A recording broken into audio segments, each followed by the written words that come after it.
The photograph was still face down on my kitchen counter when I heard the front door slam shut.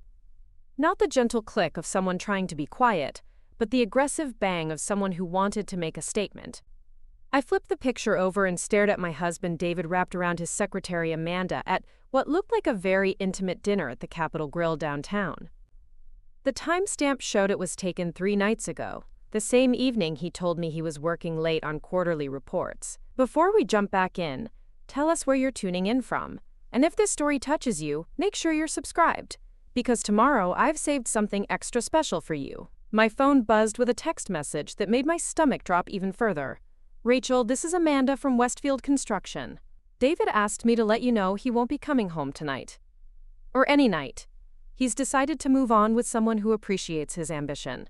Please don't contact him directly, as he needs space to figure things out. He'll send for his clothes next week. I read the message twice, then set my phone down with trembling hands. 6 years of marriage. And this was how it ended.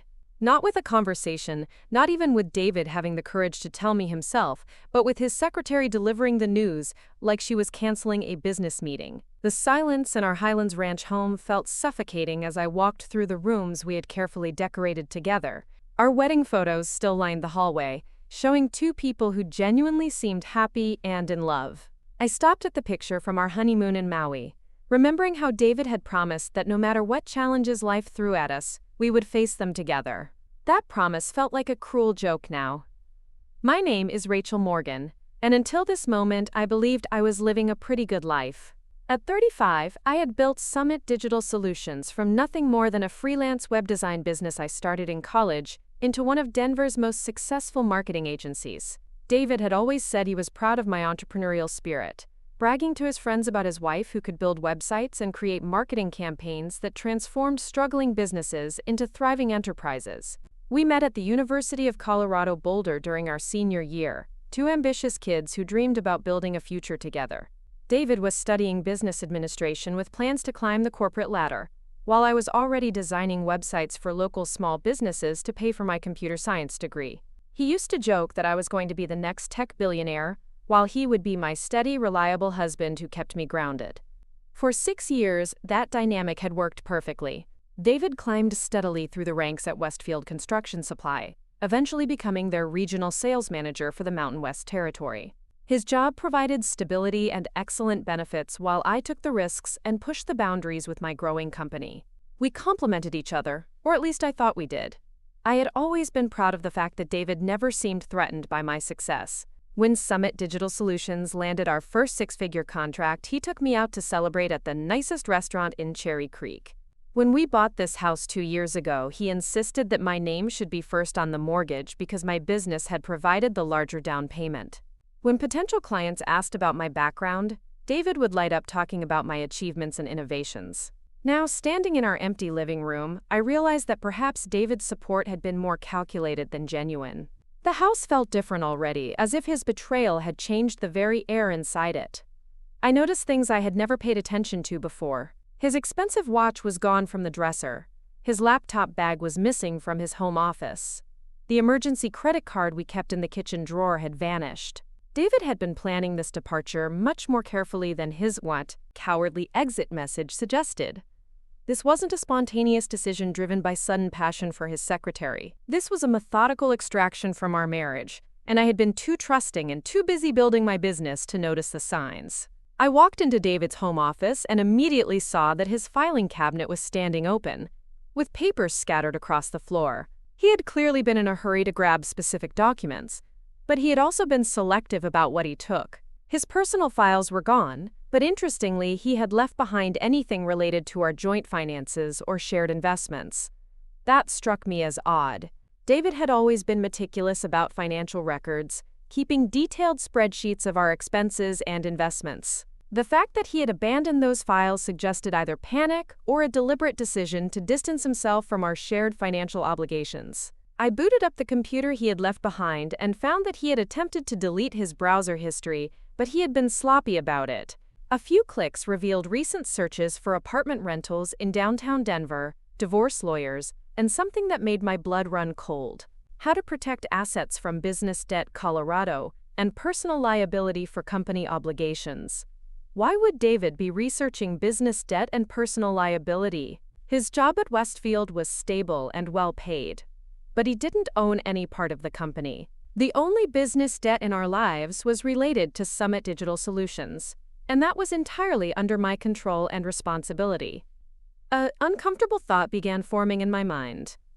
David had been asking a lot of questions about my business lately, particularly about our client contracts and payment schedules. I had attributed his curiosity to genuine interest in my work, but now I wondered if there had been a more calculating motivation behind his inquiries. I spent the next hour going through every piece of paper David had left behind, looking for any clues about his sudden departure and his apparent interest in business debt. Most of what remained was routine household paperwork, old tax returns, and insurance documents. But tucked behind a stack of utility bills, I found something that made my heart skip a beat. It was a photocopy of a contract between Summit Digital Solutions and Westfield Construction Supply, dated 8 months ago. The contract was for a comprehensive digital marketing overhaul, including a new website, social media management, and a 6-month advertising campaign. The total value of the contract was $525,000, to be paid in monthly installments over 12 months. I stared at the document, my mind racing. I remembered this contract clearly because it had been one of the biggest deals Summit Digital had ever landed. Tom Bradley, my business partner, had been thrilled when Westfield approached us about redesigning their entire digital presence. What I didn't remember was David having any involvement in the deal. The contract had been negotiated entirely through Westfield's marketing department, and I had never had any direct contact with David's division of the company. In fact, I had been careful to keep my marriage and my business relationships completely separate, partly to avoid any appearance of conflicts of interest, and partly because David had always insisted that mixing business with family was a recipe for disaster. But here was a copy of the contract in David's personal files, and something about that felt very wrong. Why would he have a copy of a business deal between my company and his employer unless he had been involved in some way? I grabbed my laptop and logged into Summit Digital's client management system to review the Westfield account. What I found there made my stomach clench with anxiety. According to our records, Westfield Construction Supply had made exactly 3 payments on their contract, totaling $150,000. The remaining $375,000 was severely past due, despite multiple invoices and follow-up communications from our accounting department. How had I not known about this? I was the owner of the company, and a debt this large should have been flagged immediately. I scrolled through the account notes and found a series of communications from Tom, explaining that he had been handling the Westfield account personally because of, quote, the sensitive nature of the client relationship.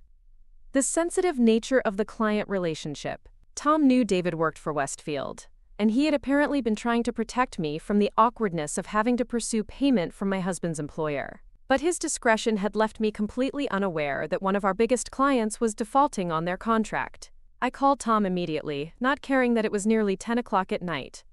He answered on the second ring, his voice groggy with sleep. "Rachel, what's wrong? You sound upset." "Tom, I need you to tell me everything about the Westfield Construction account, right now."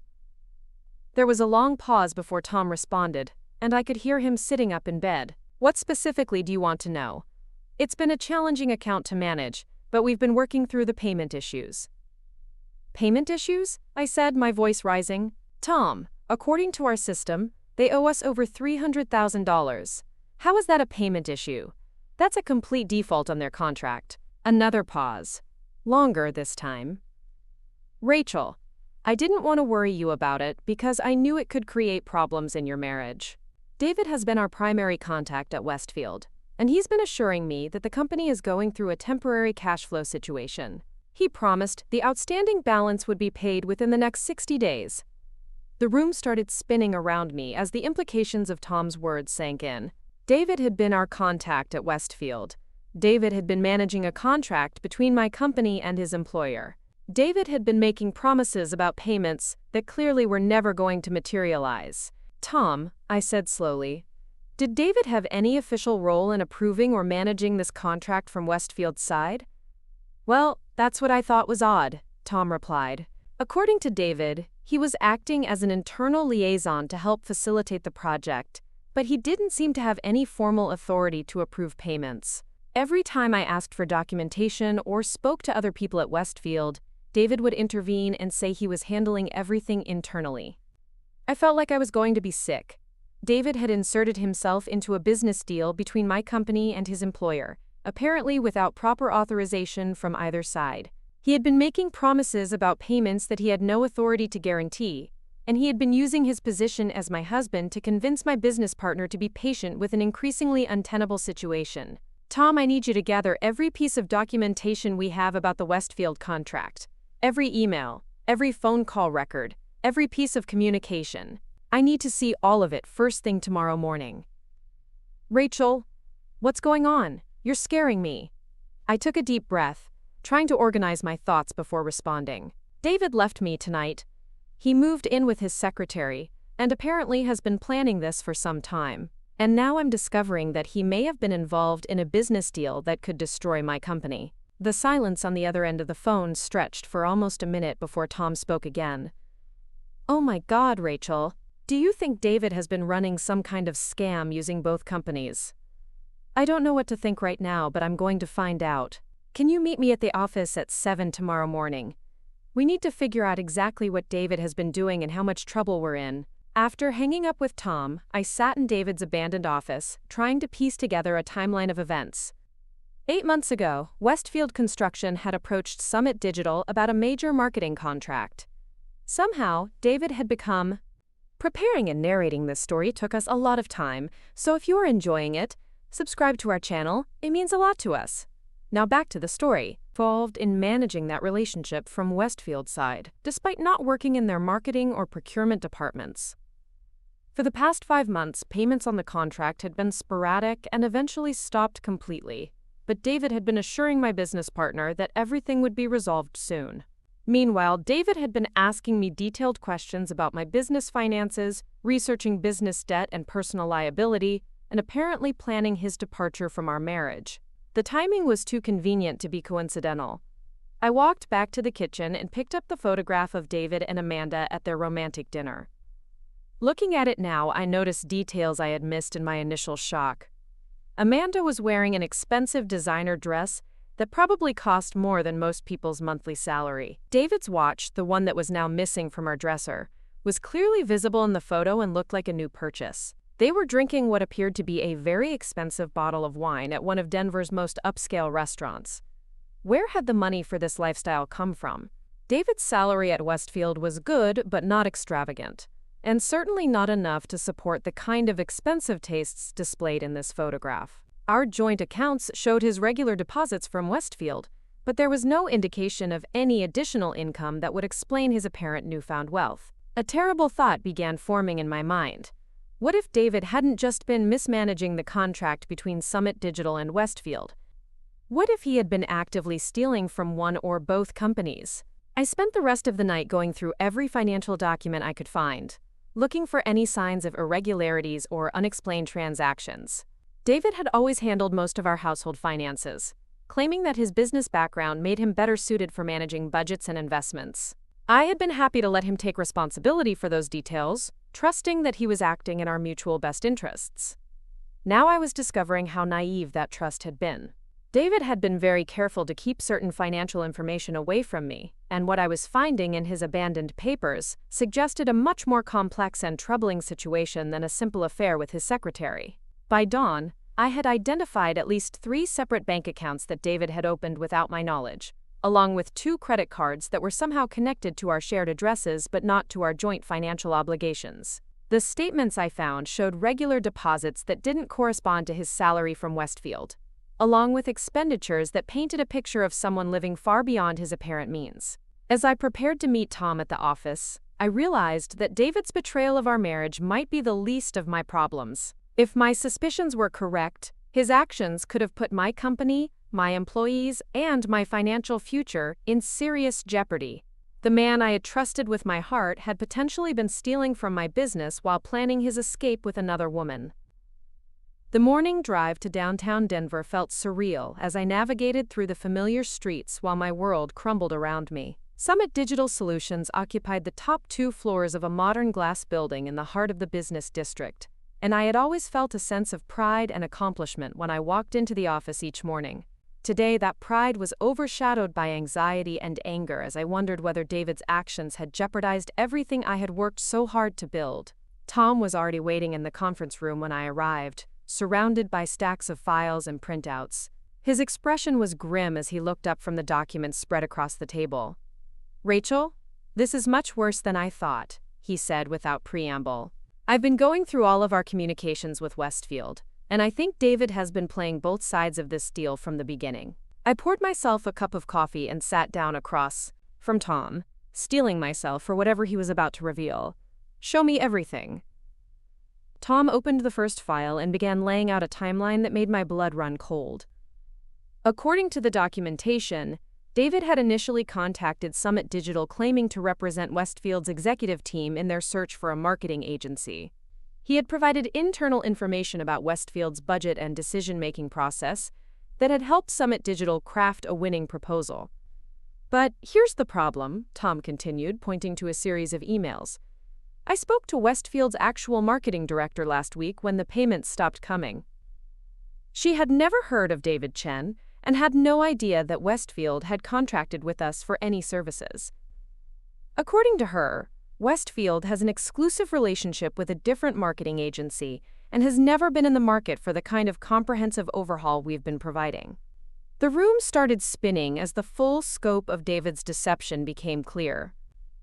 He had apparently created an entirely fictitious business relationship between my company and his employer, convincing Tom that we had landed a legitimate contract while somehow generating fake purchase orders and initial payments to make the deal seem real. "Tom, where did those first payments come from? If Westfield didn't authorize this contract, how did we receive $150,000? Tom's expression became even more troubled as he flipped through another set of documents. "That's what I've been trying to figure out. The payments came from an account that appeared to be associated with Westfield Construction, but now I'm wondering if David somehow created a fake account or if he was using his position at the company to redirect funds. Either way, the implications were devastating. If David had been stealing money from Westfield to make payments to Summit Digital, then my company had unknowingly received stolen funds. If he had created fake payments using his own money or other sources, then we had been providing services under a fraudulent contract that was never going to be fully paid." "There's more," Tom said quietly. "I found communications between David and our accounting department, where he was asking detailed questions about our client payment systems and how we track outstanding receivables. He also requested copies of our standard contract templates and pricing structures for similar projects." My hands clenched into fists as I realized that David had been mining my company for information that he could use in his scheme. He had been using his position as my husband to gain access to confidential business information, then leveraging that knowledge to create a fraudulent relationship that benefited him financially while potentially destroying my reputation and my company's future. "We need to call the police," I said firmly, "and we need to contact Westfield immediately to find out exactly what David has been doing there." Tom nodded grimly. "I already reached out to Westfield's CEO this morning. He's agreed to meet with us this afternoon to discuss the situation. But Rachel, I think you need to prepare yourself for the possibility that this goes even deeper than we've discovered so far."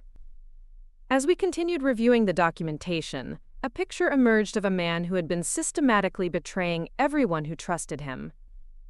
David had used his position at Westfield to gain access to company information that he could use to create a convincing fake contract.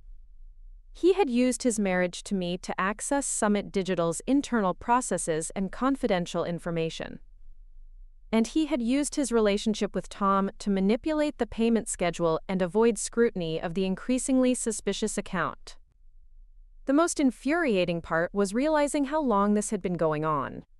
David's questions about my business hadn't been supportive curiosity about my work. His encouragement of my entrepreneurial ambitions hadn't been loving support for my success. Everything had been calculated to position himself to take advantage of the company I had built with my own hard work and determination. By noon, Tom and I had compiled a comprehensive file documenting David's apparent fraud. The evidence suggested that he had stolen at least $375,000 through his fake contract scheme, and possibly much more if there were other fraudulent transactions we hadn't discovered yet. But as devastating as the financial implications were, what hurt most was the realization that my marriage had been built on lies and manipulation. David hadn't fallen out of love with me and decided to pursue Amanda. He had been planning to rob me and disappear, using his secretary as both an accomplice and a convenient cover story for his sudden departure. The question now was whether Amanda Pierce knew about David's criminal activities or if she was just another victim of his manipulation. Based on the expensive lifestyle displayed in their dinner photograph, I suspected she was more involved than David's text message had suggested. As I prepared for our meeting with Westfield's CEO, I felt a strange sense of calm settling over me. David had underestimated me in the most fundamental way possible. He had assumed that I would be too trusting, too naive, and too emotionally devastated by his betrayal to investigate his actions thoroughly. What David didn't know was that I hadn't built a successful business by being passive or helpless when faced with challenges. What he didn't understand was that his betrayal had awakened something fierce and determined within me that he had never seen before. And what he definitely hadn't considered was that his secretary was about to discover exactly what kind of man she had chosen to build her future with. The afternoon meeting with Westfield Construction was going to change everything, and I had a feeling that David's carefully planned escape was about to become the biggest mistake of his life. The elevator ride to the 40th floor of the Republic Plaza building felt like it lasted forever. Tom stood beside me, clutching a leather portfolio containing all the evidence we had compiled about David's fraudulent activities. I stared at my reflection in the polished steel doors, trying to project confidence despite the turmoil churning in my stomach. Westfield Construction Supply's corporate headquarters occupied an entire floor of downtown Denver's most prestigious office tower. The reception area was decorated with photographs of major construction projects across the Mountain West, from ski resorts in Aspen to office complexes in Salt Lake City. Everything about the space screamed success and legitimate business operations, which made David's deception even more infuriating. Patricia Williams, Westfield's CEO, emerged from a corner office with an expression that was equal parts concern and anger. She was a woman in her early 50s with silver hair and the kind of commanding presence that suggested she hadn't reached her position by being naive about business fraud. "Ms. Morgan, Mr. Bradley, thank you for coming in on such short notice," she said, leading us toward a conference room overlooking the Rocky Mountains. "I have to tell you, your call this morning has raised some very serious concerns about one of our employees."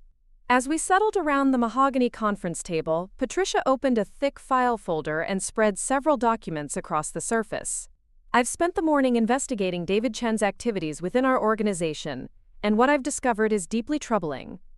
My heart pounded as Patricia began explaining what her internal investigation had revealed. David's official role at Westfield was regional sales manager for building supplies, a position that gave him access to client information and some budget authority, but absolutely no involvement in marketing decisions or major contract negotiations. According to our records, David has never been assigned to any projects involving digital marketing or website development, Patricia continued. In fact, our marketing department has an exclusive contract with Morrison Creative Group that's been in place for over 3 years. We have never solicited proposals from other agencies during David's tenure with our company. Tom and I exchanged glances as Patricia confirmed our worst fears.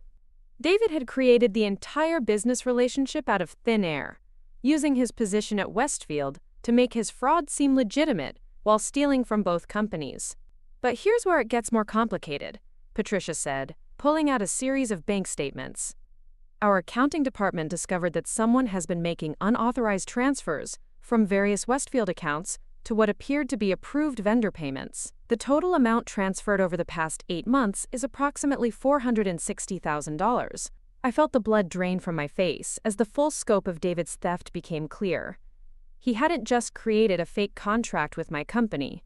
He had been actively stealing money from Westfield to make the initial payments to Summit Digital, creating the illusion of a legitimate business relationship while robbing his employer. "Ms. Williams, are you saying that David was embezzling money from Westfield to pay my company for services we were actually providing?" I asked, trying to wrap my head around the complex fraud scheme. That's exactly what I'm saying, Patricia replied grimly.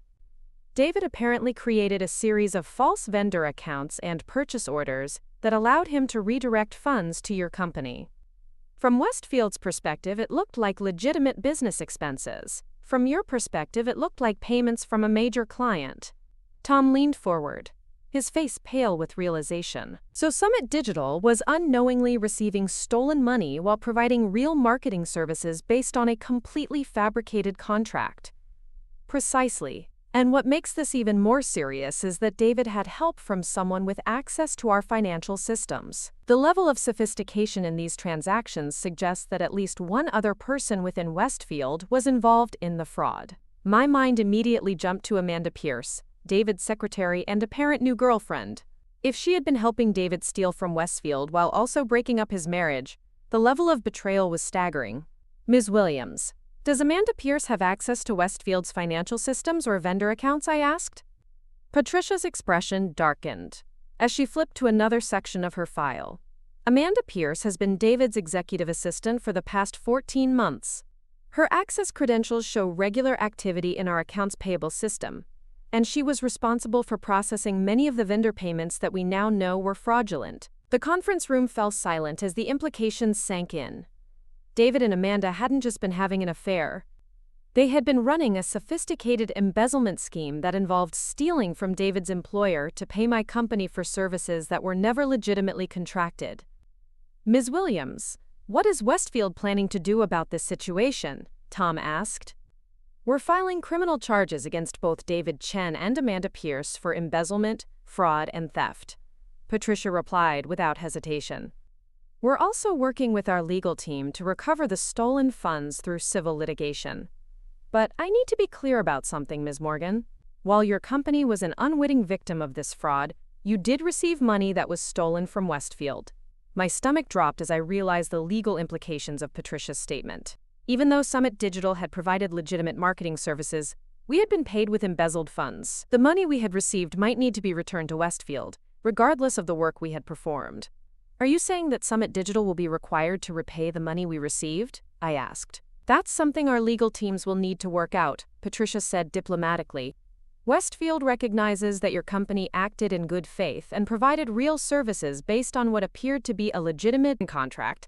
However, the funds you received were stolen property, which complicates the situation significantly. Tom and I spent the next 2 hours providing Patricia with detailed information about our interactions with David and the work Summit Digital had performed for what we believed was Westfield Construction. Patricia's legal team joined the meeting, along with a forensic accountant who began analyzing the financial transactions between the companies. As the meeting progressed, an even more disturbing picture emerged of David's activities. The forensic accountant discovered that David had been manipulating Westfield's financial systems for over a year, creating fake vendor accounts and redirecting funds for purposes that went far beyond paying my company. Mr. Chen appears to have stolen approximately $750,000 total from Westfield, the accountant explained. The payments to Summit Digital represent only a portion of his theft. The remaining money was transferred to personal accounts and used for what appear to be personal expenses, $750,000. David had been living a completely double life, stealing $750,000 from his employer, while maintaining the facade of a stable, ethical businessman.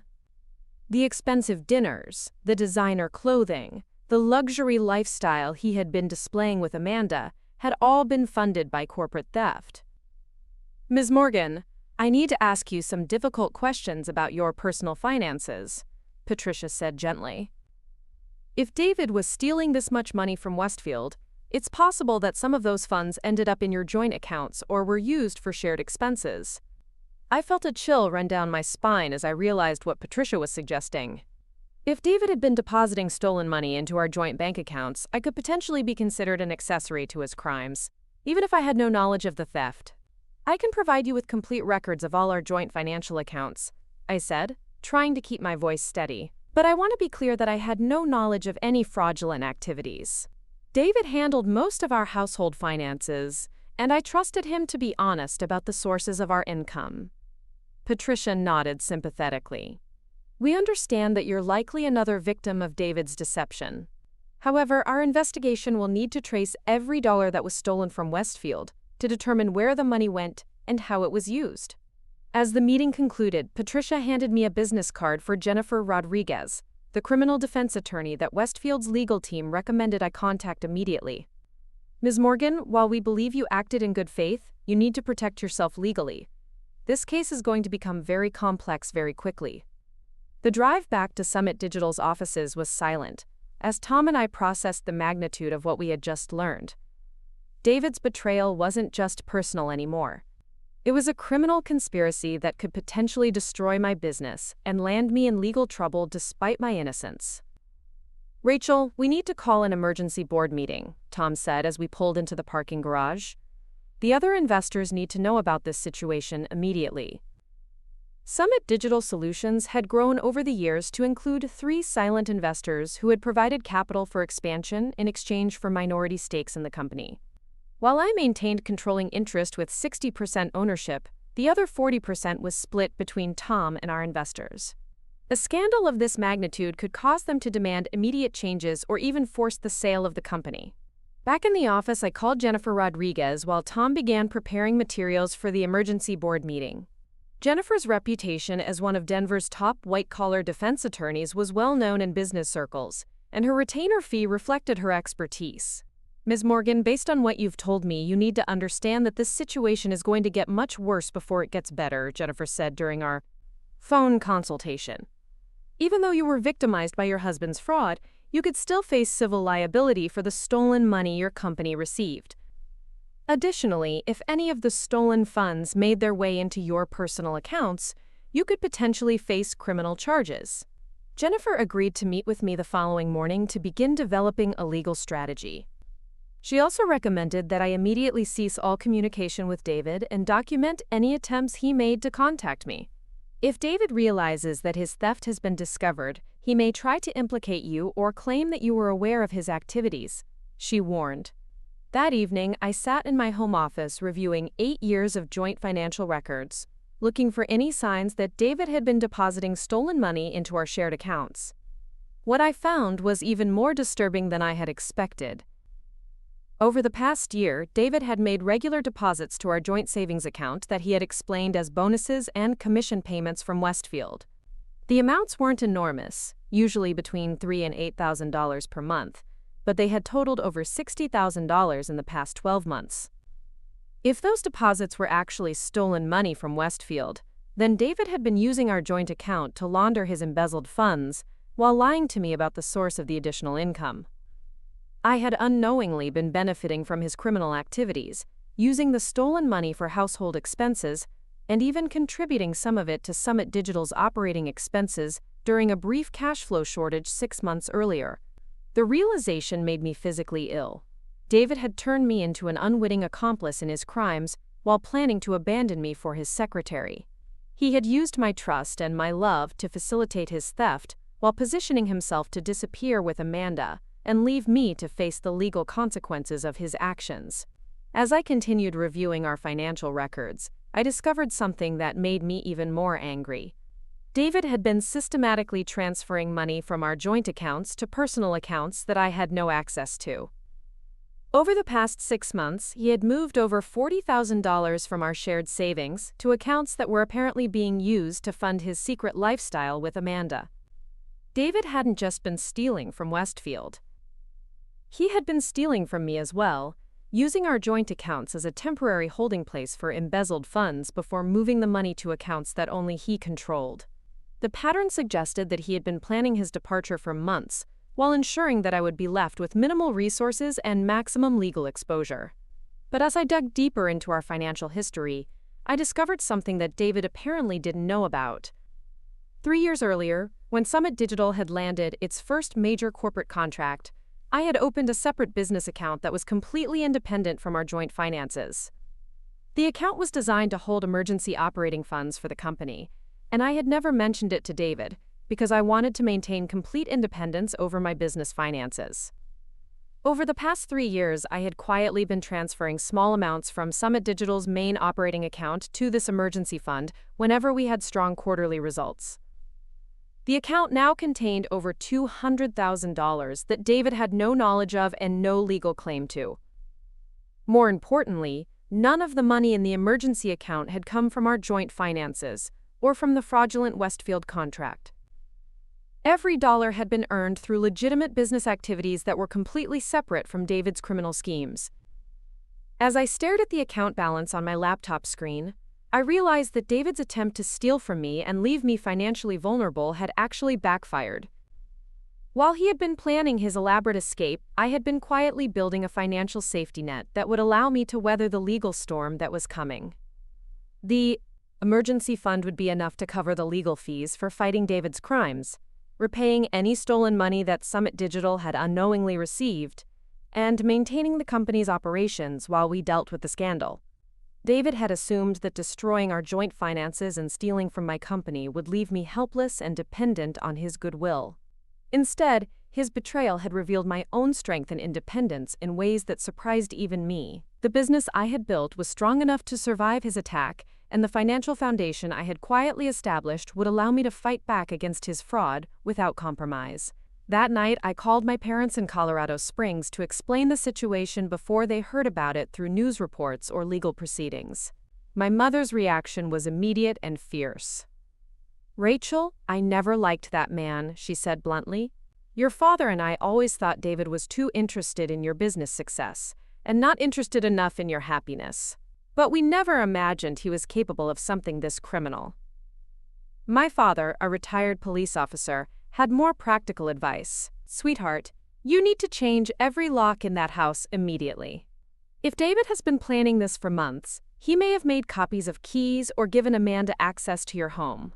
You also need to document everything that's missing and file a separate police report for theft of marital property." As we talked, my parents helped me create a comprehensive plan for protecting myself both legally and physically. They offered to drive to Denver immediately to help me secure the house and provide emotional support during the legal proceedings. After hanging up with my parents, I spent the rest of the evening going through David's abandoned belongings, looking for any additional evidence of his criminal activities. In a box of personal papers that he had apparently forgotten in his haste to leave, I found something that made my blood run cold.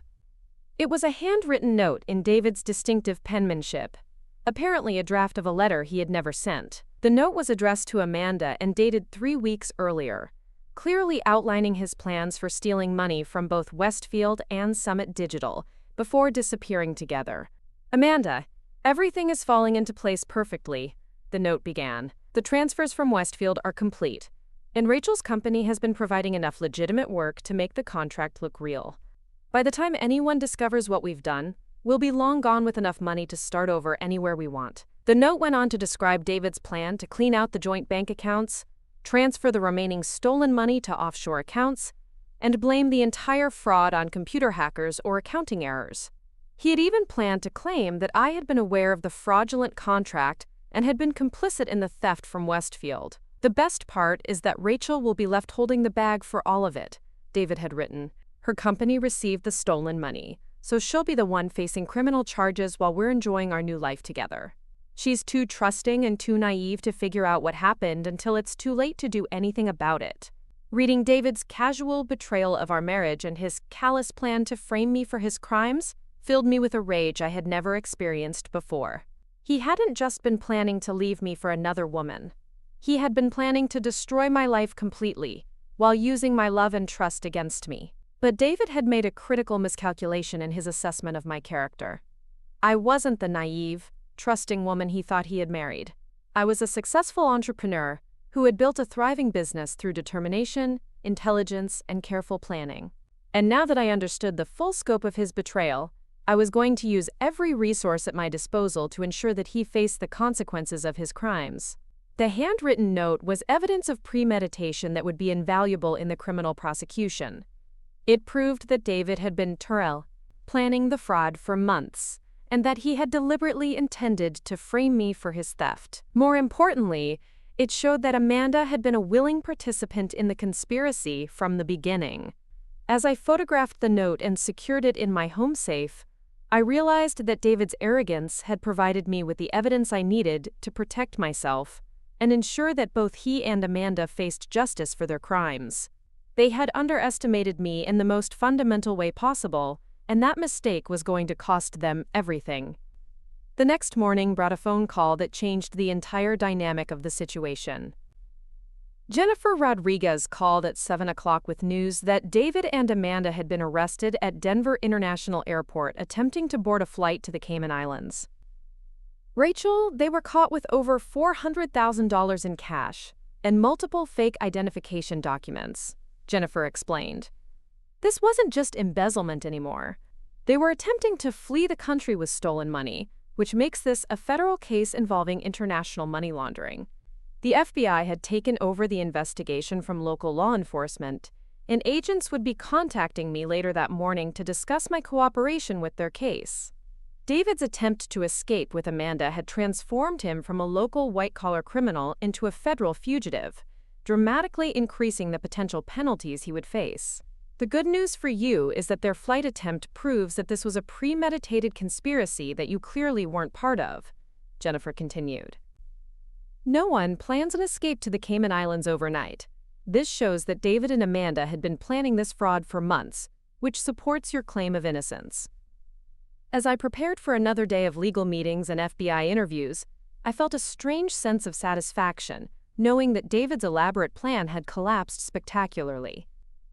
His attempt to steal from both Westfield and Summit Digital, frame me for his crimes, and escape to a tropical paradise with his secretary had ended with both of them in federal custody facing decades in prison. The man who had assumed I was too naive and trusting to discover his betrayal was about to learn exactly how much he had underestimated the woman he had married. The FBI field office in downtown Denver was nothing like what I had expected from television shows and movies. Instead of dramatic interrogation rooms and high-tech surveillance equipment, Agent Sarah Chen led me through a series of mundane hallways to a conference room that looked more like a corporate meeting space than a federal law enforcement facility. Agent Chen was a soft-spoken woman in her early 40s who specialized in financial crimes and white-collar fraud cases. Her calm demeanor was reassuring as she explained the federal government's interest in David's case and what my cooperation would involve. Ms. Morgan, your husband's attempted flight to the Cayman Islands has elevated this case to a federal level, Agent Chen began, opening a thick file folder. When someone attempts to leave the country with stolen money and false identification, it becomes a matter of national security as well as financial fraud. As Agent Chen spread photographs and documents across the conference table, I got my first clear look at the evidence that had been seized when David and Amanda were arrested at the airport. The images were shocking in their scope and detail. David and Amanda had been carrying $430,000 in cash, distributed across multiple pieces of luggage and hidden in clothing and personal items. They had obtained fake passports and driver's licenses with new identities, suggesting that they had been planning their escape for months. Most disturbing of all, they had been traveling with detailed financial records showing bank accounts in 3 different countries. Mr. Chen and Ms. Pierce weren't just planning to disappear, Agent Chen explained. They had established a sophisticated international money laundering operation designed to hide the stolen funds across multiple jurisdictions. This level of planning indicates that the fraud was much more extensive than we initially realized. Agent Chen showed me printouts of bank statements from accounts in the Cayman Islands, Switzerland, and Singapore. The total amount deposited in these offshore accounts over the past 14 months was staggering, nearly $2 million. Agent Chen, are you saying that David stole $2 million from Westfield Construction? I asked, trying to process the magnitude of his theft.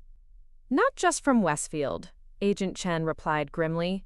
Our investigation has revealed that your husband was running similar fraud schemes with at least 3 other companies. He was creating fake contracts, establishing fraudulent vendor relationships, and stealing money from multiple employers simultaneously. The revelation hit me like a physical blow. David hadn't just been stealing from Westfield while deceiving me. He had been operating a sophisticated criminal enterprise that involved defrauding multiple companies while maintaining the facade of a respectable businessman. Agent Chen pulled out another set of documents that made my stomach clench with anxiety. Ms. Morgan, we need to discuss your company's role in this situation.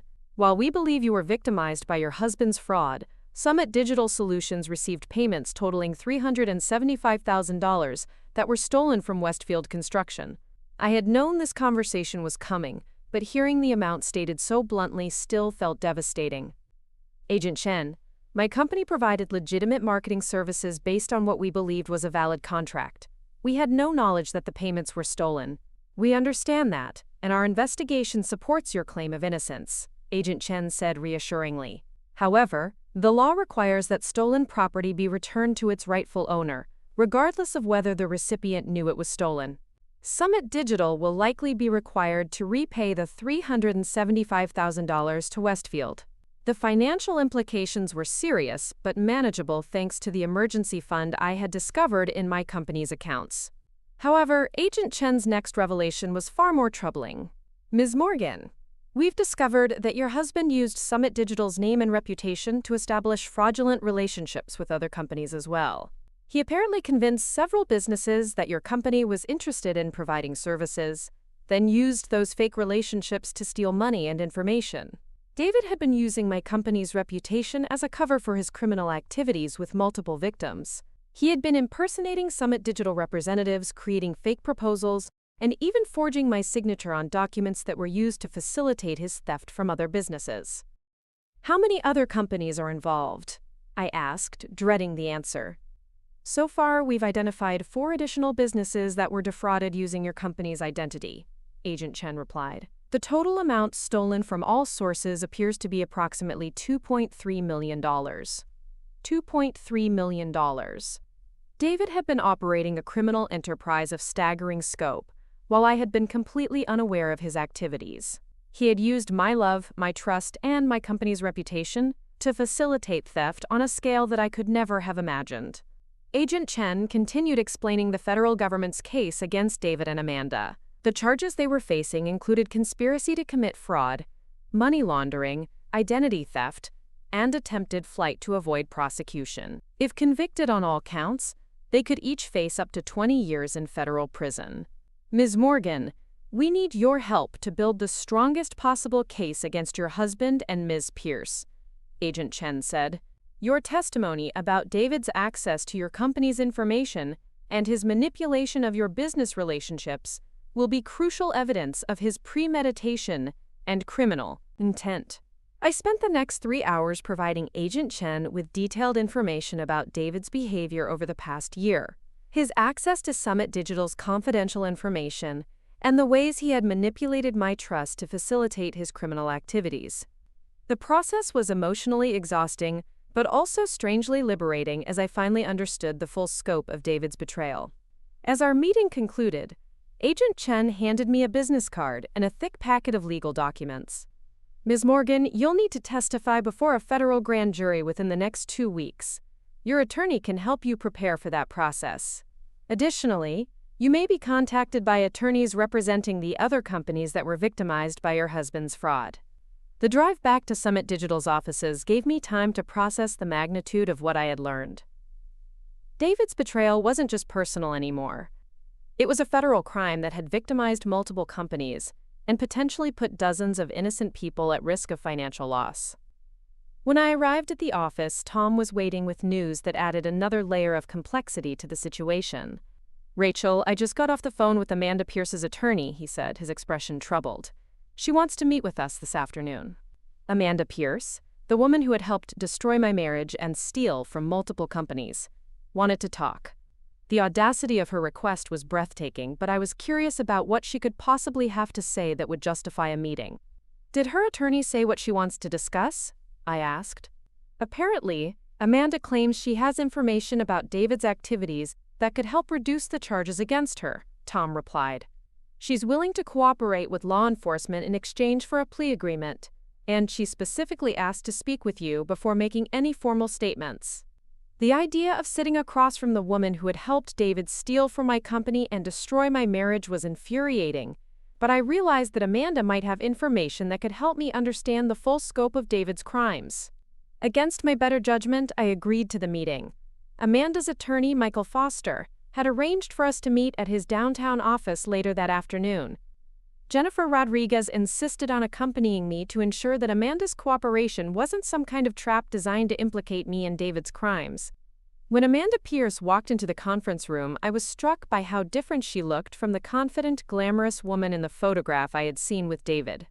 Her expensive designer clothing had been replaced by a simple gray dress, her perfectly styled hair was pulled back in a plain ponytail, and her face showed the strain of someone who had spent several nights in federal custody. "Rachel, thank you for agreeing to see me," Amanda said quietly, her voice barely above a whisper. "I know you have every right to hate me, and I understand if you don't believe anything I'm about to tell you." Michael Foster opened a thick file folder and began explaining Amanda's situation. "Ms. Pierce has been cooperating with federal investigators since her arrest. She's provided detailed information about David Chen's criminal activities and is prepared to testify against him in exchange for a reduced sentence."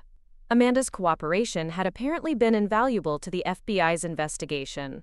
She had provided access to David's offshore bank accounts, helped decode his money laundering operations, and revealed the identities of other people who had been involved in his fraud schemes. "Amanda, why did you agree to help David steal from these companies?" I asked, trying to keep my voice neutral despite the anger I felt. Amanda's response was not what I had expected. "Rachel, I need you to understand something that the FBI is still investigating. I didn't know David was married when we started our relationship." The confession hit me like a thunderbolt. According to Amanda, David had been living a complete double life for over a year.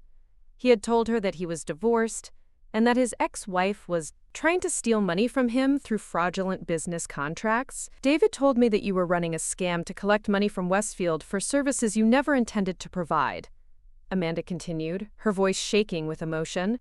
"He said he was working with law enforcement to document your fraud, and that the money transfers were part of an undercover investigation." I stared at Amanda in disbelief as she explained how David had manipulated her into helping with his criminal activities. He had convinced her that she was helping to catch a fraudulent business owner, not helping to steal money from multiple companies. "Amanda, did you really believe that story?" Jennifer Rodriguez asked skeptically. "I know it sounds ridiculous now," Amanda replied, tears beginning to form in her eyes. "But David was very convincing, and he showed me documents that seemed to support his claims. He had fake police reports, forged legal documents, and even staged phone calls with people he claimed were FBI agents." As Amanda continued her story, a picture emerged of a woman who had been as thoroughly manipulated and deceived as I had been. David had constructed an elaborate fiction that painted me as a criminal, while positioning himself as a heroic whistleblower working to expose corporate fraud. "When did you realize that David had been lying to you?" I asked. Amanda's expression crumbled as she described the moment when federal agents had arrested them at the airport. "When the FBI showed me David's real financial records and explained that he was married to you, I realized that everything he had told me was a lie. I wasn't helping to catch a criminal. I was helping to destroy an innocent woman's life." The revelation that Amanda had been another victim of David's manipulation changed my perception of the situation entirely. While she had still committed crimes and participated in activities that had hurt me and my company, she had done so based on lies and deception rather than malicious intent. Michael Foster explained that Amanda's cooperation with federal investigators had revealed additional crimes that the FBI was still investigating. "Ms. Pierce has provided evidence that David Chen was planning to frame both you and her for his crimes once he had successfully laundered the stolen money offshore." According to Amanda, David had been preparing to disappear permanently, leaving both his wife and his secretary to face criminal charges for his theft. He had created false evidence that would have implicated both of us in his fraud schemes, while he lived comfortably in a non-extradition country with the stolen money. "Rachel, I know I can't undo the damage I've caused to your marriage and your business," Amanda said, looking directly at me for the first time since entering the room. "But I want you to know that David was planning to destroy both of our lives. The only difference is that you were smart enough to discover his lies before he could completely disappear." As our meeting continued, Amanda provided details about David's criminal activities that were both shocking and illuminating. She had discovered that David owed money to dangerous people outside of his corporate theft schemes, including gambling debts and loans from individuals who were likely involved in organized crime. David wasn't just stealing money to fund a luxury lifestyle, Amanda explained.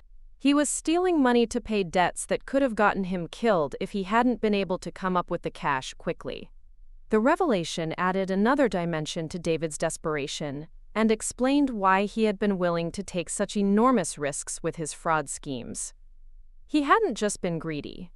He had been genuinely afraid for his life if he couldn't repay the money he owed to dangerous creditors. Amanda pulled out a handwritten note that she had found among David's belongings after their arrest.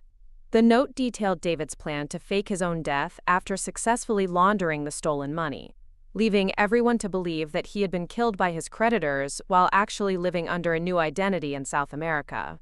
"Rachel, David never intended for either of us to survive his schemes," Amanda said, her voice filled with a mixture of fear and regret.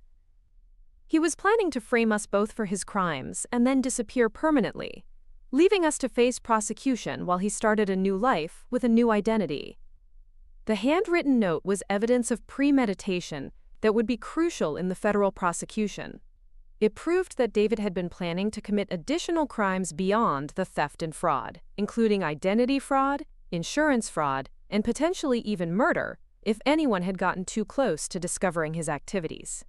As Amanda's attorney explained the terms of her cooperation agreement with federal prosecutors, I realized that her testimony would be essential in ensuring that David faced the maximum possible penalties for his crimes.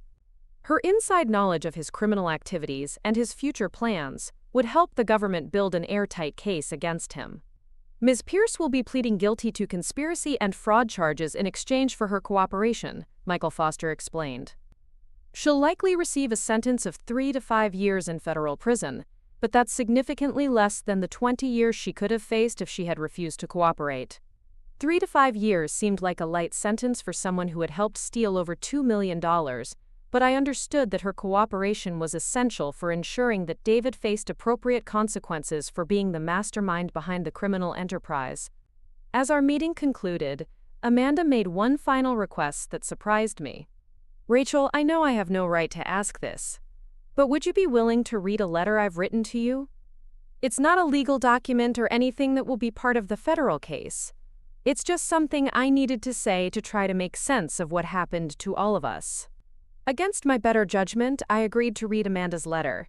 She handed me a sealed envelope with my name written in neat handwriting across the front.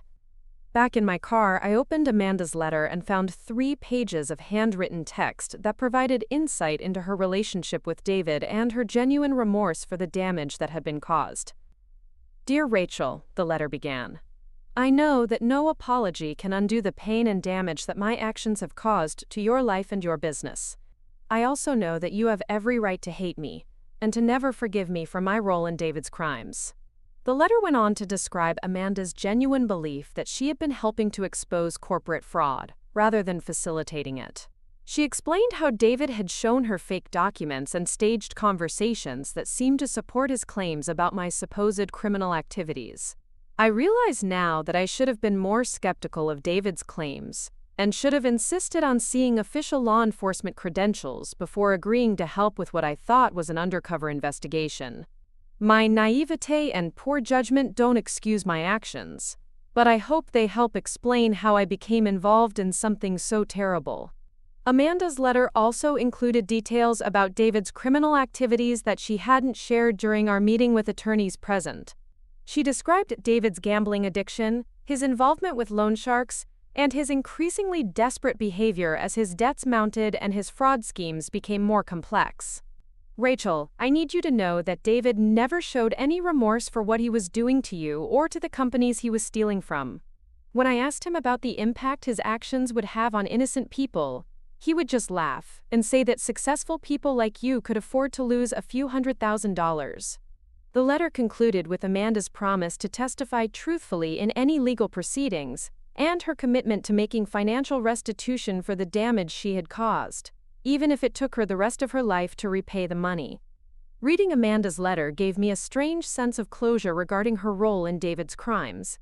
While I could never forgive her for helping to destroy my marriage and steal from My company, I could understand how she had been manipulated and deceived by someone who was clearly a master manipulator. That evening, I called Jennifer Rodriguez to discuss the implications of Amanda's cooperation and what it meant for the federal case against David. Jennifer's assessment was encouraging from a legal standpoint, but sobering in terms of the overall damage that had been done. "Rachel, Amanda's testimony is going to be devastating to David's defense," Jennifer explained. "She can provide firsthand evidence of his premeditation, his manipulation tactics, and his plans to frame both of you for his crimes.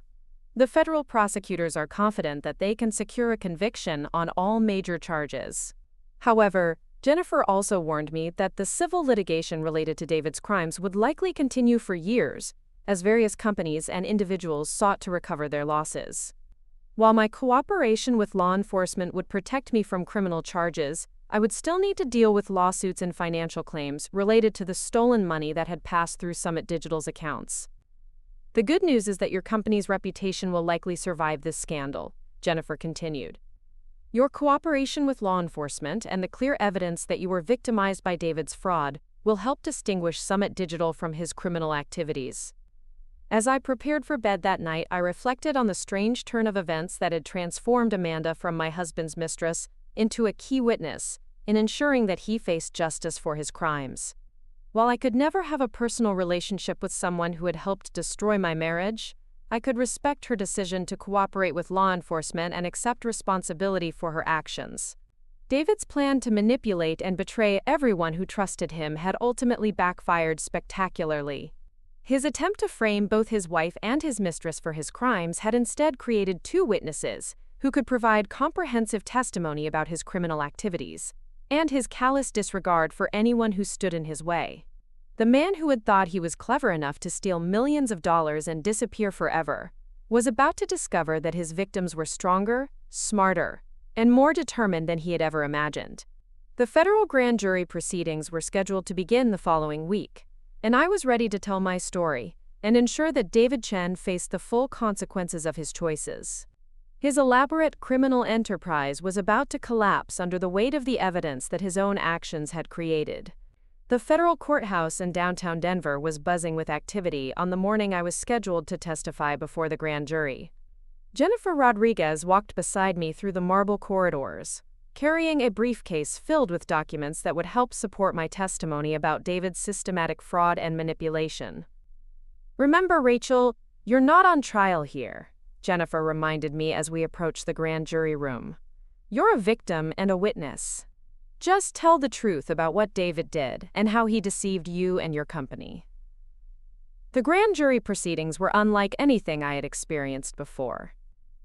23 citizens from across the Denver metropolitan area listened intently as I described David's betrayal, his theft of confidential business information, and his use of Summit Digital's reputation to facilitate his crimes against multiple companies. As I testified about discovering the fake Westfield contract and realizing the scope of David's deception, I could see the jurors' expressions shift from curiosity to anger. These were ordinary people who understood the value of hard work and honest business dealings, and they were clearly outraged by David's calculated manipulation of everyone who had trusted him. The federal prosecutor, Assistant U.S. Attorney Maria Santos, guided me through a detailed chronology of David's criminal activities.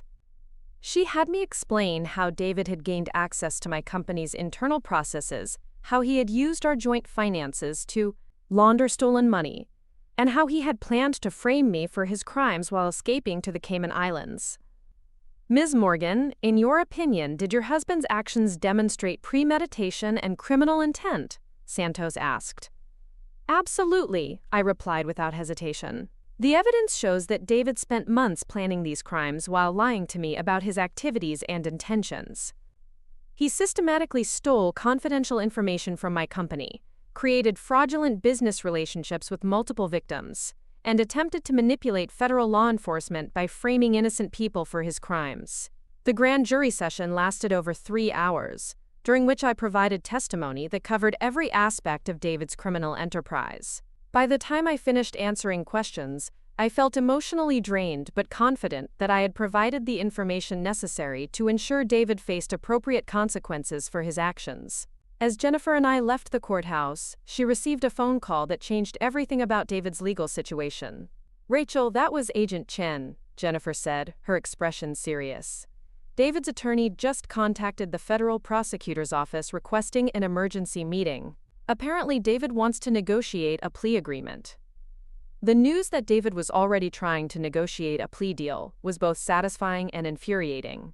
It confirmed that his legal situation was hopeless, but it also suggested that he was still trying to manipulate the system to avoid full accountability for his crimes. "What kind of plea agreement could David possibly offer?" I asked. "According to Agent Chen, David claims he has information about other criminal activities that could be valuable to federal investigators," Jennifer replied. "He's apparently willing to cooperate in exchange for a reduced sentence." The idea that David might escape with a lighter sentence because of his cooperation was deeply troubling, but Jennifer explained that any plea agreement would still require him to accept responsibility for his crimes and provide full restitution to his victims. That afternoon brought another development that demonstrated how completely David's criminal enterprise was unraveling. Tom called me with news that Westfield Construction's forensic accountants had discovered additional fraudulent transactions that brought the total amount stolen from the company to over $1 million. "Rachel, it gets worse," Tom said during our phone conversation.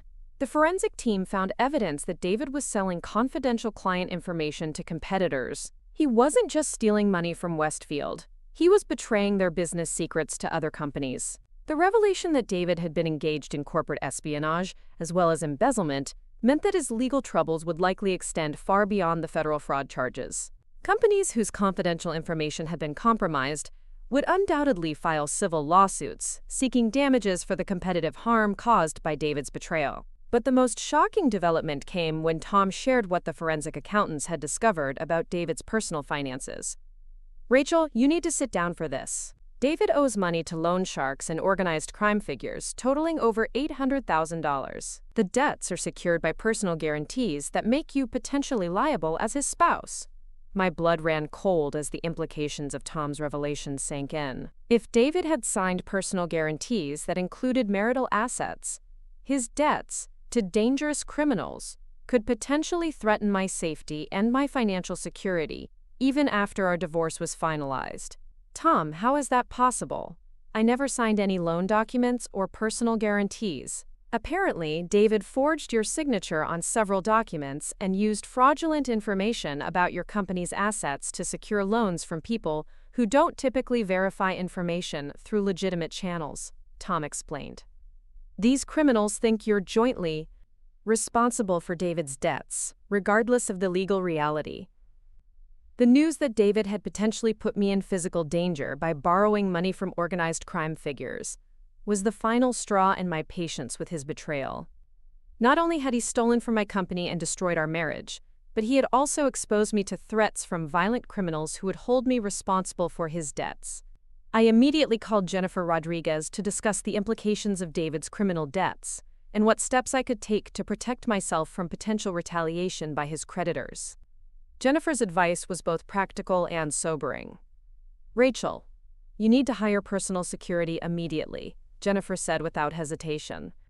"People who loan money to gamblers and desperate criminals don't typically distinguish between the borrower and the borrower's family when it comes time to collect. Your safety could be at risk until David's debts are resolved, or until these people understand that you had no knowledge of his activities." Jennifer recommended a private security firm that specialized in protecting individuals who had been threatened by organized crime figures. The cost of personal protection would be substantial, but the alternative of ignoring the threat was unacceptable. As I made arrangements for personal security, I received a phone call that I had been dreading but expecting. David's voice was strained and desperate when I answered, clearly calling from the federal detention center where he was being held pending trial. "Rachel, I know you hate me right now, but I need you to listen carefully," David said without any greeting or apology. "There are people looking for me who are going to come after you if they can't find me.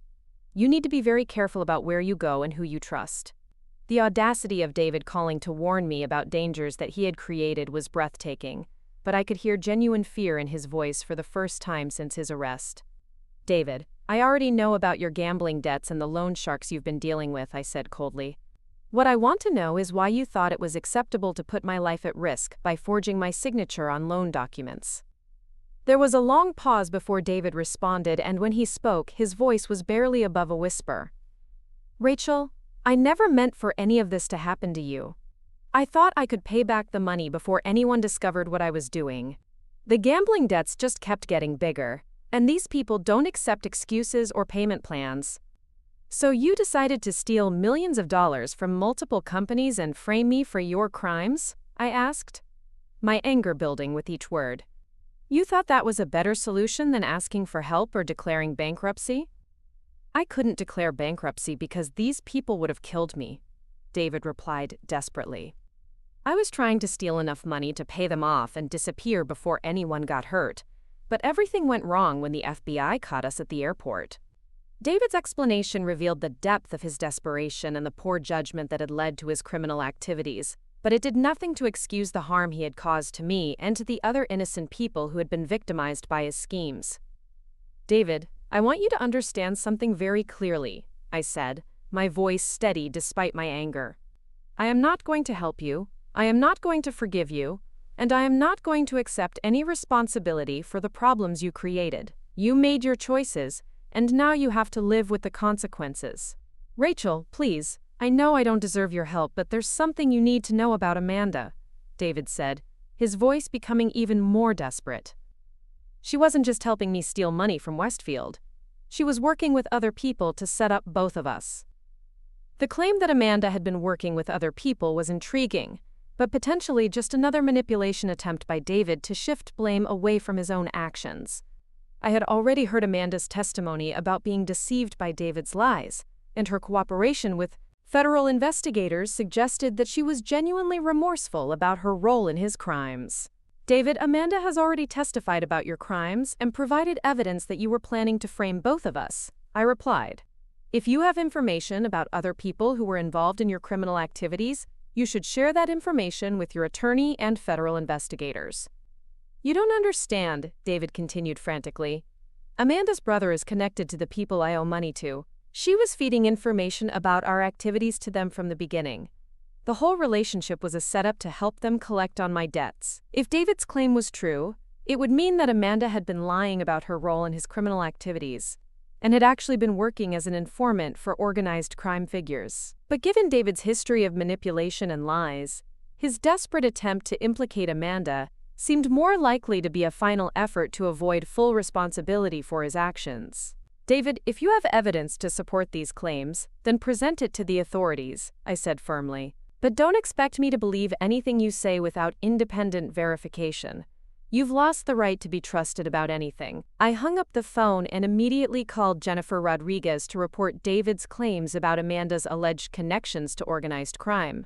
Jennifer agreed that David's desperation might be driving him to make false accusations, but she also recommended that federal investigators look into his claims to ensure that there weren't additional criminal activities that hadn't been discovered. The next morning brought news that confirmed David's legal situation was deteriorating rapidly. Agent Chen called to inform me that federal prosecutors had rejected David's initial plea proposal and were proceeding with the full range of charges against him. Ms. Morgan, David Chen's attempt to negotiate a plea agreement has failed because prosecutors don't believe he's been completely honest about his criminal activities, Agent Chen explained. His claims about other people being involved in his crimes haven't been supported by credible evidence, and his cooperation hasn't provided any valuable information that the government didn't already possess. Agent Chen also confirmed that federal investigators had looked into David's claims about Amanda's alleged family connections to organized crime and had found no evidence to support his accusations. Amanda's brother was a legitimate businessman with no criminal connections, and her cooperation with federal investigators had been genuine and complete. David Chen appears to be making desperate attempts to shift blame to other people as he realizes that he's facing significant prison time, Agent Chen continued. This is a common behavior pattern among white-collar criminals who are confronted with overwhelming evidence of their guilt. The failure of David's plea negotiations meant that he would face trial on all federal charges, including conspiracy to commit fraud, money laundering, identity theft, and attempted flight to avoid prosecution. If convicted on all counts, he could receive a sentence of up to 30 years in federal prison. As the federal case against David moved forward, I received a phone call from Patricia Williams at Westfield Construction, with news that demonstrated how thoroughly David's criminal activities were being exposed. "Rachel, our forensic investigation has uncovered additional evidence that David was involved in a much larger criminal conspiracy," Patricia said during our phone conversation. "We've discovered that he was working with employees at other companies to facilitate similar fraud schemes across multiple industries." The revelation that David had been part of a larger criminal network explained how he had been able to operate his sophisticated fraud schemes for so long without detection. He hadn't been working alone. He had been collaborating with corrupt employees at multiple companies to steal money and confidential information on a regional scale. "How many other companies were involved?" I asked. "So far, we've identified at least 6 companies where David had accomplices helping him steal money or information," Patricia replied. The total amount of theft and fraud appears to be over $5 million, making this one of the largest white-collar crime cases in Colorado history. $5 million in theft and fraud meant that David's criminal activities had been far more extensive than anyone had initially realized. He hadn't just been stealing money to pay gambling debts. He had been operating as part of an organized criminal enterprise that was systematically defrauding businesses across the Mountain West region. The scope of David's criminal activities also meant that his sentence would likely be much more severe than the 20 to 30 years that had been discussed for his individual crimes. Participation in an organized criminal conspiracy would add additional charges and penalties that could result in a life sentence without the possibility of parole. That afternoon, I met with Tom Bradley to discuss how Summit Digital Solutions would handle the ongoing legal and financial challenges related to David's crimes. Despite the significant disruption caused by the scandal, our company had actually grown stronger during the crisis as clients and partners rallied to support us after learning about our victimization. "Rachel, I have some good news for a change," Tom said as we reviewed our quarterly financial reports. 3 major clients have signed long-term contracts with us specifically because they were impressed by how we handled the crisis with integrity and transparency. The new contracts would more than offset the financial losses we had suffered from David's fraud, and the positive publicity from our cooperation with law enforcement had actually enhanced Summit Digital's reputation in the business community. "There's more good news," Tom continued. "The emergency fund you established has grown to over $300,000, which will be more than enough to cover any remaining legal expenses and potential restitution payments." The financial stability of Summit Digital Solutions meant that I could focus on the legal proceedings against David without worrying about the survival of my company. My decision to maintain financial independence from David's schemes had proven to be crucial in protecting my business from the fallout of his criminal activities. As we discussed the company's future plans, Tom raised an important question about how we would handle the ongoing civil litigation related to David's crimes. "Rachel, several of the companies that were victimized by David's criminal network are planning to file civil lawsuits seeking damages," Tom explained. "While Summit Digital is clearly a victim rather than a defendant, we may need to provide testimony and documentation for multiple legal proceedings over the next several years." The prospect of years of ongoing litigation was daunting, but Jennifer Rodriguez had assured me that our cooperation with law enforcement and our status as victims would protect us from any significant legal exposure. That evening, I received a phone call that provided closure on one of the most troubling aspects of David's betrayal. Agent Chen called to inform me that federal investigators had arrested 3 additional people in connection with David's criminal network, effectively dismantling the entire conspiracy. "Ms. Morgan, the arrests today should eliminate any ongoing threat to your safety from David's criminal associates," Agent Chen explained. "The people he owed money to were part of the criminal network that has now been completely disrupted by federal law enforcement." The arrest of David's criminal associates meant that I could finally stop worrying about potential retaliation from loan sharks and organized crime figures. David's attempt to put my life at risk by borrowing money from dangerous criminals had ultimately led to the exposure and arrest of those same criminals. As I prepared for bed that night, I reflected on how completely David's criminal empire had collapsed under the weight of his own poor decisions and desperate actions. His attempt to steal millions of dollars and escape to a tropical paradise had instead resulted in his arrest, the exposure of a major criminal conspiracy, and the imprisonment of multiple accomplices. The man who had thought he was clever enough to manipulate everyone around him had instead provided law enforcement with the evidence needed to dismantle an entire criminal network. His betrayal of his wife, his employer, and his criminal associates had turned everyone against him and ensured that he would face the maximum possible consequences for his crimes. David's desperation and poor judgment had transformed him from a respected businessman into a federal criminal facing the possibility of life in prison. His attempt to blame other people for his crimes had failed spectacularly, and his plea for mercy had been rejected by prosecutors who recognized his lack of genuine remorse. The woman he had assumed would be too naive and trusting to discover his betrayal had instead become the key witness in ensuring that he faced justice for his crimes. My cooperation with federal investigators had helped expose the full scope of his criminal activities and had protected other potential victims from being harmed by his ongoing schemes. As I looked toward the future, I felt a sense of satisfaction knowing that David's criminal enterprise had been completely destroyed, and that he would spend decades in prison reflecting on the choices that had led to his downfall. 6 months after David's arrest, I stood in the same federal courthouse where I had testified before the grand jury, but this time I was there to witness his sentencing. The courtroom was packed with victims from the multiple companies he had defrauded, FBI agents who had worked on the case, and journalists covering what had become one of Colorado's largest white-collar crime prosecutions. David looked haggard and defeated as federal marshals led him to the defendant's table. The expensive suits and confident demeanor that had once defined his public persona had been replaced by a standard orange jumpsuit and the hollow expression of someone who had lost everything through his own choices. His once perfectly styled hair was now unkempt, and the arrogant swagger that had characterized his movements during our marriage had been replaced by the shuffling gait of a broken man. Judge Margaret Walsh reviewed the extensive case file before addressing the courtroom. The evidence against David had been overwhelming, including testimony from Amanda Pierce, documentation from multiple defrauded companies, and financial records that traced every dollar he had stolen through his elaborate money laundering schemes. The prosecution had presented a case so comprehensive and damning that David's defense attorney had been reduced to pleading for mercy based on his client's cooperation with ongoing investigations. Mr. Chen, your crimes represent a calculated betrayal of trust that affected dozens of innocent victims, Judge Walsh began, her voice carrying the weight of authority that comes from years of presiding over federal criminal cases.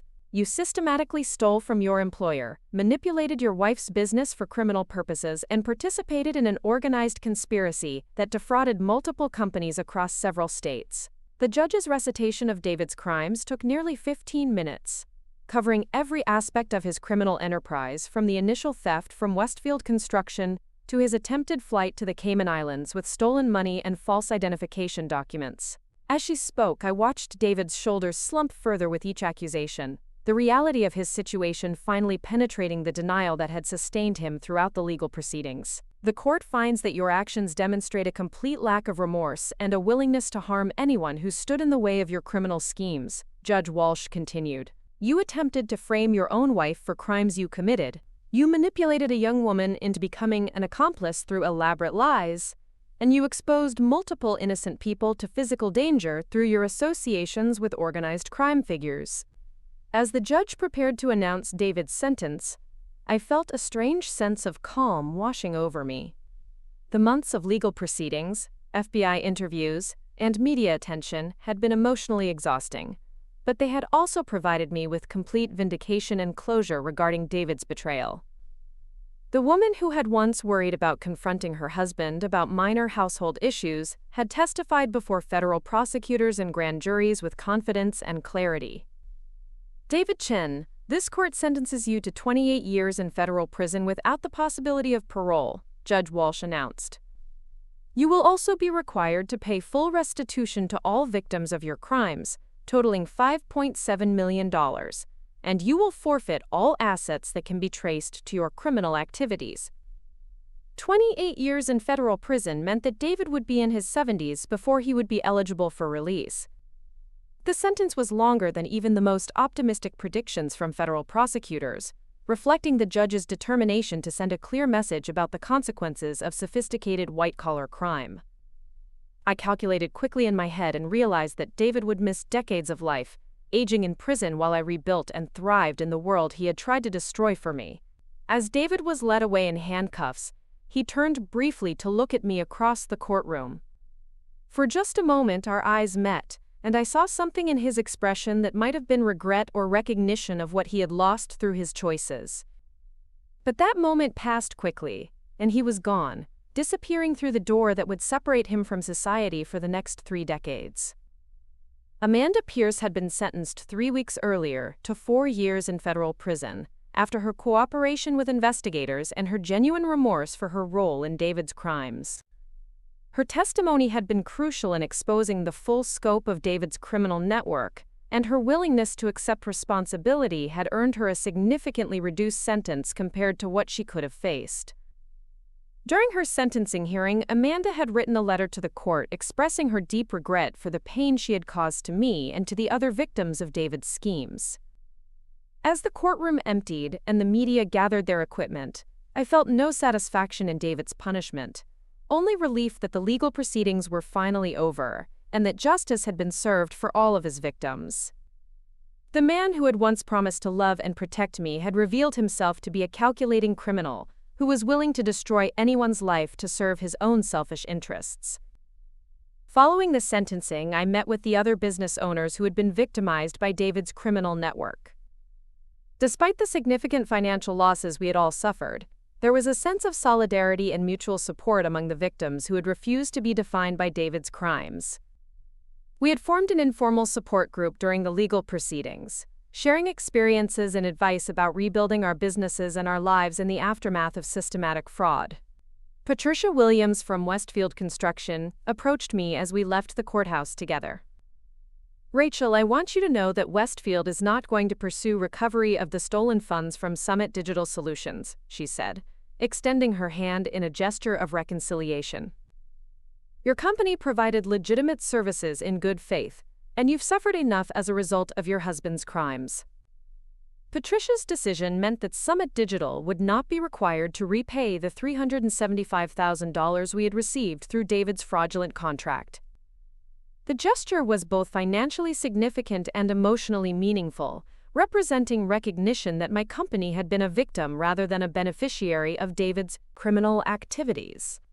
Her announcement brought tears to my eyes, not from relief about the money, but from the validation that our integrity had been recognized and respected throughout this ordeal. The civil litigation related to David's crimes continued for several more months, but my role as a witness rather than a defendant meant that the proceedings had minimal impact on my daily life or my company's operations. Summit Digital Solutions had not only survived the scandal but had actually grown stronger, as clients and partners recognized our integrity and resilience in the face of unprecedented challenges. The media attention surrounding David's case had initially been a source of anxiety for me, but it ultimately helped establish Summit Digital's reputation as a company that operated with complete transparency and ethical standards. Business leaders throughout Denver had watched how we handled the crisis, and many were impressed by our cooperation with law enforcement and our commitment to doing the right thing, even when it was financially costly. 3 months after David's sentencing, I received a phone call that represented the final resolution of the criminal aspects of his case. Agent Sarah Chen called to inform me that the last of David's criminal associates had been sentenced, effectively closing the books on what federal prosecutors were calling the largest organized white-collar crime network in Colorado history. "Ms. Morgan, I wanted to personally thank you for your cooperation throughout this investigation," Agent Chen said during our conversation. "Your willingness to testify and provide evidence was crucial in dismantling this criminal enterprise and ensuring that all of the perpetrators faced appropriate consequences." The investigation had ultimately led to the prosecution of 12 individuals across 6 companies, with total theft and fraud amounts exceeding $8 million. David's central role in coordinating the criminal activities had made him the primary target for prosecution, but his cooperation with investigators had been minimal and self-serving rather than genuinely helpful. Agent Chen also informed me that the threat assessment regarding David's gambling debts and criminal associates had been downgraded to minimal risk. The organized crime figures who were threatening Mr. Chen have been neutralized through our investigation, she explained. You should no longer have any concerns about personal safety related to your former husband's criminal activities. The news that I could finally stop worrying about potential retaliation from loan sharks and organized crime figures was liberating in ways I hadn't fully appreciated until that moment. For months, I had been living with a low-level anxiety about my personal safety, always aware of my surroundings and careful about my routines. The ability to return to a normal life without security concerns felt like the final piece of freedom from David's destructive influence. 1 year after David's sentencing, I stood in the completely renovated offices of Summit Digital Solutions, looking out at downtown Denver while reflecting on how much my life had changed since that devastating morning when I discovered his betrayal. The company now employed 42 people, nearly double our pre-scandal workforce, and we had expanded into new markets across the western United States. The renovation of our office space had been both practical and symbolic. We had moved to a larger floor in a more prestigious building, creating an environment that reflected our growth and success. The modern design incorporated natural light, collaborative workspaces, and cutting-edge technology that supported our expanded service offerings. More importantly, I had discovered strengths and capabilities within myself that I never knew existed. The woman who had once worried about disappointing her husband or making him feel threatened by her success had evolved into someone who knew her own worth and refused to accept anything less than she deserved. The crisis had forced me to develop leadership skills, decision-making, confidence, and emotional resilience that had transformed not just my business but my entire approach to life. Tom Bradley knocked on my office door, carrying a bottle of champagne and wearing the biggest smile I had seen from him in months. "Rachel, I just got off the phone with the mayor's office," he said, practically bouncing with excitement. "Summit Digital Solutions has been selected as Denver's Small Business of the Year, and you're going to be recognized as Entrepreneur of the Year at next month's Civic Awards ceremony."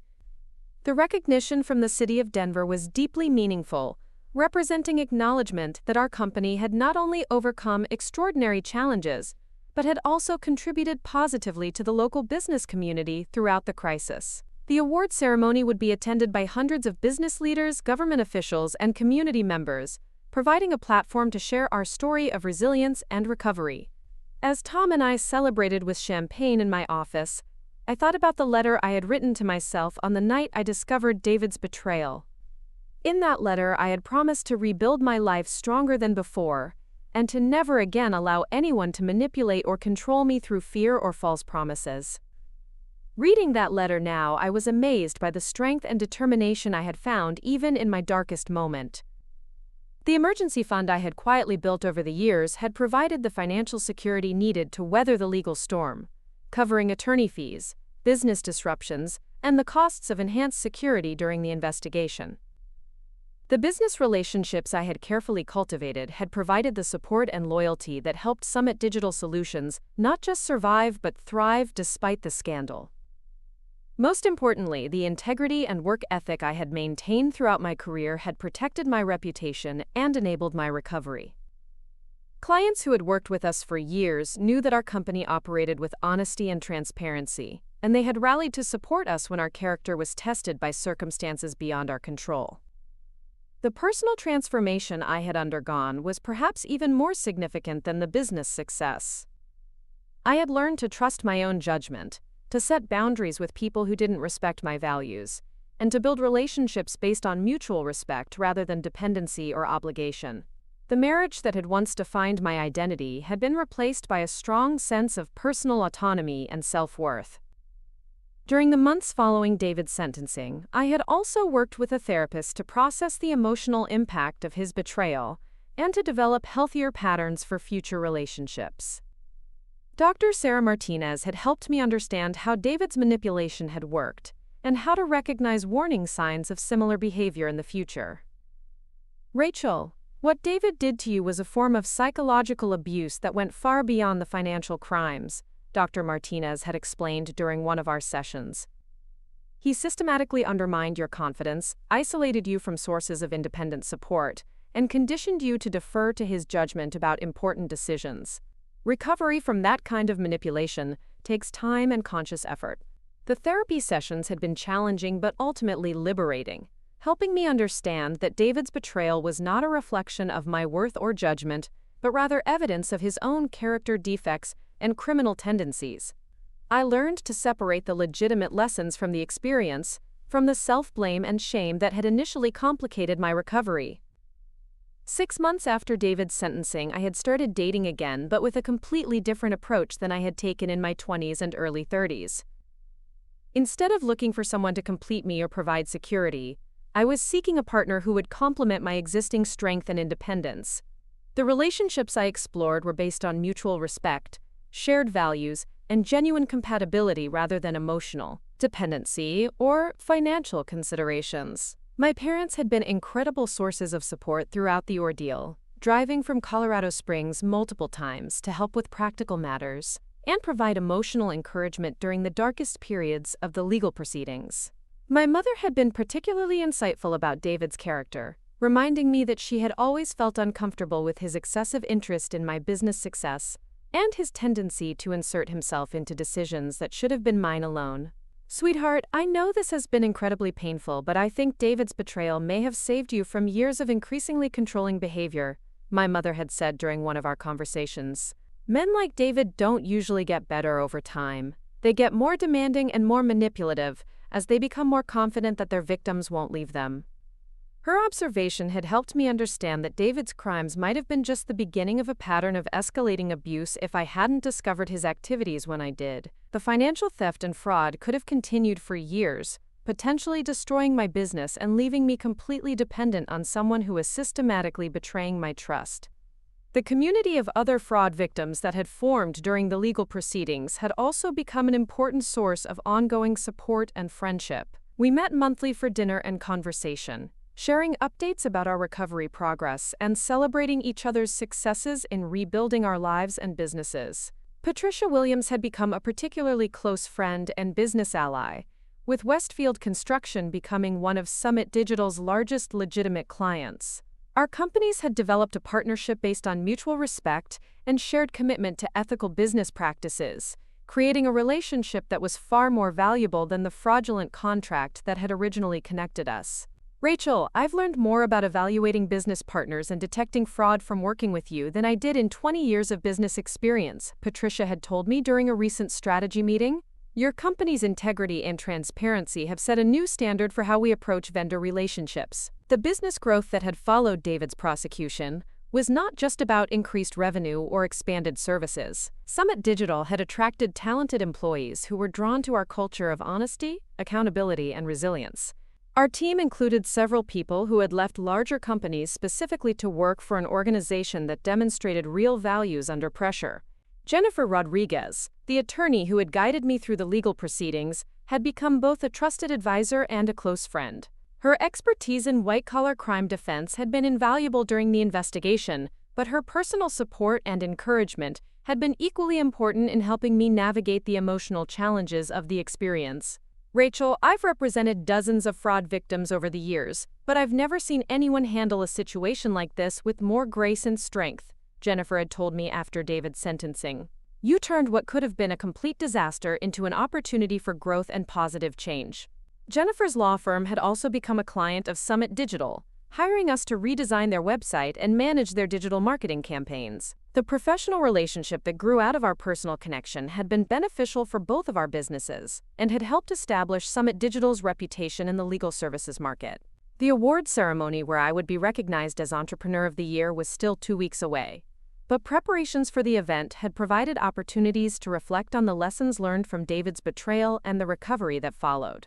The speech I was preparing would focus on the importance of integrity, resilience, and the support of community in overcoming seemingly insurmountable challenges. I had also been invited to speak at several business conferences and university entrepreneurship programs about crisis management and ethical leadership. These speaking engagements had become an unexpected source of both revenue and personal satisfaction, allowing me to share practical advice with other business owners while continuing to process my own experiences. The keynote speech I had delivered at the Colorado Small Business Association's annual conference had been particularly well received, with several attendees approaching me afterward to share their own stories of business challenges and recovery.